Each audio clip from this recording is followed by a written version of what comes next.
പാദവാർഷിക പരീക്ഷ 5ാം ക്ലാസ് അഖീദ പ്രധാനമായും ശ്രദ്ധിക്കേണ്ട കാര്യങ്ങളും മോഡൽ ചോദ്യങ്ങൾ വിവരിക്കുന്നതുമായ നല്ലൊരു വീഡിയോയാണ്. മുഴുവനായി തന്നെ കാണാൻ ശ്രദ്ധിക്കുക, ഒരിക്കലും തന്നെ നഷ്ടമാവുകയില്ല.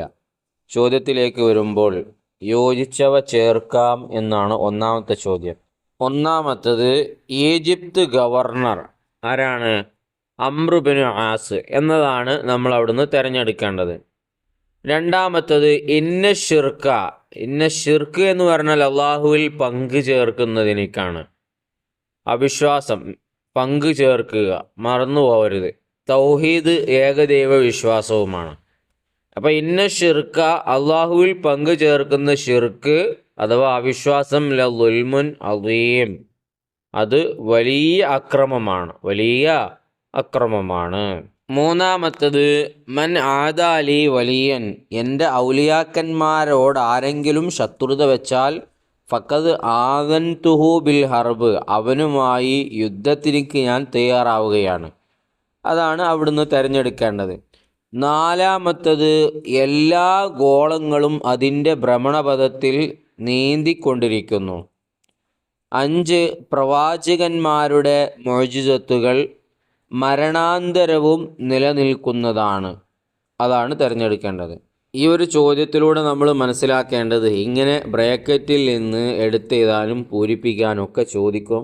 അതിന് പാഠഭാഗവുമായിട്ട് നല്ല ബന്ധമുണ്ടാവണം. 2-3 തവണ എല്ലാ പാഠങ്ങളും വായിക്കുക. എങ്കിലേ ഇങ്ങനത്തെ ചോദ്യങ്ങൾ വന്നാൽ നമുക്ക് യോജിപ്പിച്ചു കൊടുക്കാനും പൂരിപ്പിക്കാനും ഒക്കെ കഴിയുകയുള്ളൂ. പ്രത്യേകം ശ്രദ്ധിക്കണം.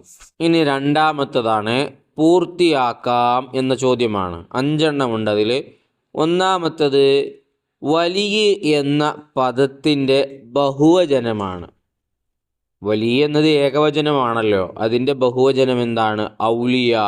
വലിയ എന്ന് പറഞ്ഞാൽ വലിയ, ഔലിയ എന്ന് പറഞ്ഞാൽ ഒരുപാട് വലിയകൾ.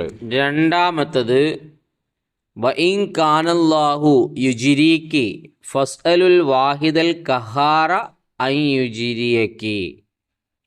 മൂന്നാമത്തത് ചൂടിന് പകരം തണുപ്പും സ്വസ്ഥതയും സമാധാനവുമായിരുന്നു തീ ഇബ്രാഹിം നബി അലൈഹി സ്വലാത്തു വസ്സലാമിന് നൽകിയത്. 4 അള്ളാഹു ദാത്തിലും സിഫാത്തിലും അഫ്ആലിലും ഏകനാണ്. എല്ലാ പരീക്ഷയ്ക്കും ചോദിക്കുന്നതാണ്. അള്ളാഹു ദാത്തിലും സിഫാത്തിലും അഫ്ആലിലും ഏകനാണ്. 5 അംബിയാ, ഔലിയാ, ശുഹദാ തുടങ്ങിയവർ സച്ചരിതരും സദ്വൃത്തരുമാണ് എന്നതാണ് പൂരിപ്പിക്കേണ്ടത്. അപ്പോൾ ഇതും ഞാൻ നേരത്തെ പറഞ്ഞ പോലെ ബുക്കുമായി നല്ല ടച്ചുള്ള ആളുകൾക്കാണ് വേഗം ഉത്തരം എഴുതാൻ പറ്റുക. മൂന്നാമത്തത് വ്യക്തമാക്കാം എന്നുള്ളതാണ്. വളരെ ഇമ്പോർട്ടൻ്റ് ആയിട്ടുള്ള ചോദ്യങ്ങളാണ് ഇതിൽ വരുന്നത്. ഇപ്പോൾ തന്നെ ഓരോരുത്തരും പഠിക്കുക. അംബിയാ മുർസലുകൾ എന്താണ്? അള്ളാഹുവിൻ്റെ സന്ദേശം ജനങ്ങൾക്ക് കൈമാറാൻ അള്ളാഹു തെരഞ്ഞെടുത്ത ദൂതന്മാരാണ് അംബിയാ മുർസലുകൾ. രണ്ടാമത്തത് മുഅ്ജിസത്ത്. എന്താണ് മുഅ്ജിസത്ത്? അവർ അള്ളാഹുവിൻ്റെ ദൂതന്മാരാണെന്ന് സമൂഹത്തെ ബോധ്യപ്പെടുത്താൻ അവർക്ക് അള്ളാഹു നൽകുന്ന അസാധാരണ സംഭവങ്ങളാണ് മുഅ്ജിസത്ത്. പ്രത്യേകം നോട്ട് ചെയ്യുക, പഠിക്കുക. ഇതിൽ തന്നെ മൂന്നാമത്തത് കറാമത്താണ്. വായിക്കുന്നതിന് മുന്നേ ഇതുപോലത്തെ പരീക്ഷയുമായി ബന്ധപ്പെട്ട മറ്റു വീഡിയോകൾ തുടർന്നും ചെയ്യാൻ ഞങ്ങൾക്കുള്ള പ്രചോദനവും പ്രോത്സാഹനവും നിങ്ങളുടെ ഭാഗത്തു നിന്നുള്ള സബ്സ്ക്രൈബാണ്. ചെയ്യാത്തവരുണ്ടെങ്കിൽ ഒന്ന് ചെയ്ത് സഹായിക്കുക, സപ്പോർട്ട് ചെയ്യുക. അതുപോലെ തന്നെ ഈ കാണുന്ന സമയത്ത് തന്നെ ഒരു ലൈക്ക് കൊടുക്കുക. വീഡിയോയുടെ അവസാനത്തിൽ നിങ്ങൾക്ക് ഇഷ്ടപ്പെട്ടെങ്കിൽ, ഉപകാരപ്പെട്ടെങ്കിൽ കഷ്ടപ്പാടിന് ഒരു സന്തോഷം അറിയിച്ചുകൊണ്ട് താങ്ക്സോ മറ്റോ എന്തെങ്കിലും ഒന്ന് കമൻറ്റിലൂടെ എഴുതി അറിയിക്കുകയും ചെയ്യുക. തുടരാം. കറാമത്ത് എന്ന് പറഞ്ഞാൽ ഔലിയാക്കളിലൂടെ പ്രകടമാകുന്ന അസാധാരണ സംഭവങ്ങൾക്ക് കറാമത്ത് എന്ന് പറയുന്നു. നാലാമത്തത് ഔലിയാക്കൾ അള്ളാഹുവിനെ സാധ്യമാകും വിധം മനസ്സിലാക്കുകയും സൽക്കർമ്മങ്ങളിൽ മുഴുകുകയും തെറ്റുകളിൽ നിന്ന് വിട്ടുനിൽക്കുകയും ചെയ്യുന്നവരാണ് ഔലിയാക്കൾ. ഈ 4 ചോദ്യവും വളരെ ഇമ്പോർട്ടൻ്റ് ആണ്. ഇത് പഠിച്ചാൽ തന്നെ നമുക്കൊരു 15 മാർക്ക് ഉറപ്പായും വാങ്ങാൻ കഴിയും. 3 ചോദ്യപേപ്പർ പരിശോധിച്ചപ്പോഴും പല ആവർത്തി ചോദിച്ച ചോദ്യങ്ങളാണ് ഈ 4 ചോദ്യത്തിൽപ്പെട്ട 3 ചോദ്യങ്ങളും. അതുകൊണ്ട് ഈ 4ഉം കൃത്യമായി ഓരോരുത്തരും പഠിച്ചു വെക്കുക. ഇനി നമുക്ക് വായിക്കാനുള്ളത് 4-മത്തതാണ്. ഉത്തരം എഴുതാം. അതിലൊന്ന്, മാജിക്കും മുഅ്ജിസത്തും തമ്മിലുള്ള വ്യത്യാസം എന്ത്? മാജിക്ക് പഠിച്ചവർക്കെല്ലാം അവതരിപ്പിക്കാൻ കഴിയും. മുഅ്ജിസത്ത് അംബിയാ മുർസലുകൾക്ക് മാത്രമേ പ്രകടിപ്പിക്കാനാവൂ. അതാണ് വ്യത്യാസം. 2, അള്ളാഹു ശിക്ഷ നൽകും ആർക്ക്? അള്ളാഹുവിനെ ധിക്കരിക്കുന്നവർക്കും നിഷേധിക്കുന്നവർക്കും അവൻ ശിക്ഷ നൽകും. 3, കട്ടിലിൽ കിടക്കുന്ന ആ മയ്യത്തിനോട് ഈസാ നബി അലൈഹിസ്സലാത്തു വസ്സലാം എന്താണ് പറഞ്ഞത്? അള്ളാഹുവിൻ്റെ അനുമതിയോട് കൂടി നീ എഴുന്നേൽക്കുക. അപ്പോൾ ഈസാ നബി മരിച്ച ആളുകളെ എഴുന്നേൽപ്പിക്കുന്ന മുഅ്ജിസത്ത് കൂടി ഉള്ള വ്യക്തിയാണെന്നതിനാൽ മനസ്സിലാക്കി. 4-മത്തത്, മൂസാ നബി അലൈഹിസ്സലാത്തു വസ്സലാമയുടെ കയ്യിലുണ്ടായിരുന്ന വടി താഴെയിട്ടാൽ എന്താകും?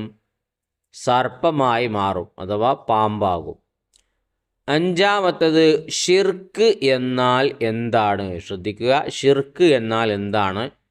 അല്ലാഹു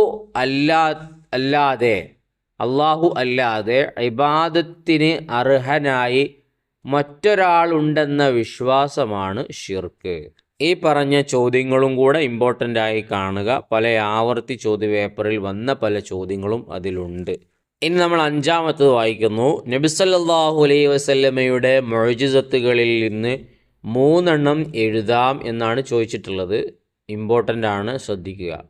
ഇസ്രാ മിറാജ് യാത്ര. 1, ചന്ദ്രൻ പിളർന്നു. 2, കൈവിരലുകൾക്കിടയിലൂടെ ശുദ്ധമായ ജലം പ്രവഹിച്ചു. 3, വൃക്ഷങ്ങൾ, മൃഗങ്ങൾ, കല്ലുകൾ മുതലായവ സംസാരിച്ചത്. എഴുതുമ്പോൾ നമ്മൾ ശ്രദ്ധിക്കണം, നോട്ട് ചെയ്യുക. ഇനി 6-മത്തത് പൂരിപ്പിക്കാം എന്നുള്ളതാണ്. അതിലൊന്നേ ഉള്ളൂ. ഒരാളെയും ആശ്രയിക്കാതെ തീർത്തും സർവതന്ത്ര സ്വതന്ത്രമായി അനുനിമിഷം ഈ ലോകം മുഴുവൻ നിയന്ത്രിച്ചു കൊണ്ടിരിക്കുന്ന അള്ളാഹു എത്ര ഉന്നതൻ എന്നിങ്ങനെയാണ് അത് വരുന്നത്. അപ്പോൾ ഈ ഒരു ചോദ്യപേപ്പർ വായിച്ചു കഴിഞ്ഞതിലൂടെ ഏത് രൂപത്തിലാണ് ചോദ്യം വരിക എന്ന് നമുക്ക് ബോധ്യമായി. മറ്റൊരു ചോദ്യപേപ്പർ കൂടെ നിങ്ങൾ കാണുന്നു. 2ലും ആവർത്തിച്ച് വന്നതിനെ ഇമ്പോർട്ടൻ്റ് ആയി കണ്ടുകൊണ്ട് പഠിക്കുക. ഇൻഷാ അല്ലാഹ് പരീക്ഷയ്ക്ക് നമുക്ക് 4 പാഠങ്ങളെ പഠിക്കാനുള്ളൂ, കുറഞ്ഞ പാഠങ്ങളേ ഉള്ളൂ. അതിൽ വരുന്ന ഹദീസുകൾ, മുഅ്ജിസത്തുകൾ, ഏതൊക്കെ പ്രവാചകന്മാർക്കാണ് ഏതൊക്കെ മുഅ്ജിസത്ത് എന്നൊക്കെ കൃത്യമായി മനസ്സിലാക്കി പഠിച്ചു വെക്കുക. സബ്സ്ക്രൈബ് ചെയ്യാത്തവരുണ്ടെങ്കിൽ ചെയ്യണമെന്നൊന്നുകൂടെ ഉണർത്തുകയാണ്. ലൈക്ക് ചെയ്യാൻ വിട്ടുപോയെങ്കിൽ ഒരു ലൈക്ക് കൊടുക്കുക. നിങ്ങളുടെ അഭിപ്രായം എന്താണ് എന്ന് കമൻറ്റിലൂടെ അറിയിക്കുക. ഉപകാരപ്പെട്ടെങ്കിൽ ഒരു താങ്ക്സോ മറ്റോ എഴുതുക. നിങ്ങളെ പ്രിയപ്പെട്ട കൂട്ടുകാരിലേക്ക് മാത്രം ഒന്ന് എത്തിച്ചു കൊടുക്കുകയും ചെയ്യുക. നല്ല വീഡിയോയുമായി നമുക്ക് വീണ്ടും കാണാം.